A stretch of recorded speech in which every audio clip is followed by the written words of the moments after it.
حضرت عبد الرحمن بن سعد رضی اللہ تعالیٰ عنہ سے روایت ہے کہ حضرت عبداللہ بن عمر رضی اللہ تعالیٰ عنہما کا پاؤں سن ہو گیا، تو ایک شخص نے کہا کہ آپ رضی اللہ تعالیٰ عنہ اس شخص کو یاد کریں کہ جو لوگوں میں آپ کو سب سے زیادہ محبوب ہے، آپ کو سب سے زیادہ پیارا ہے۔ تو حضرت عبداللہ بن عمر رضی اللہ تعالیٰ عنہما نے کہا یا محمد صلی اللہ علیہ وسلم، تو ان کا پاؤں ٹھیک ہو گیا۔ تو لہٰذا اس سے پتہ چلا کہ رسول پاک صلی اللہ علیہ وسلم کو دکھ تکلیف میں ندا دینے سے رسول پاک صلی اللہ علیہ وسلم کی طرف سے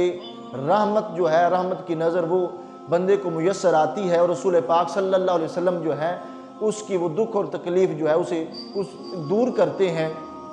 تو لہٰذا یا رسول اللہ یا محمد صلی اللہ علیہ وسلم کہنے سے شرک لازم نہیں آتا، اور نہ ہی بندہ مشرک ہوتا ہے، بلکہ یہ تو صحابہ کرام رضی اللہ تعالیٰ عنہم کا عقیدہ تھا کہ جب انہیں کوئی تکلیف ہوتی، دکھ پہنچتا، کوئی مصیبت آ جاتی تو وہ کہتے یا محمد صلی اللہ علیہ وسلم، وہ کہتے یا رسول اللہ صلی اللہ علیہ وسلم۔ جس طرح حضرت عبداللہ بن عمر رضی اللہ تعالیٰ عنہما کا پاؤں اب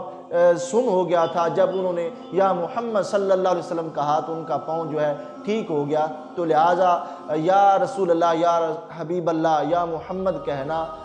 صلی اللہ علیہ وسلم کہنا، یہ تو صحابہ کرام رضی اللہ تعالیٰ عنہم سے بھی ثابت ہے۔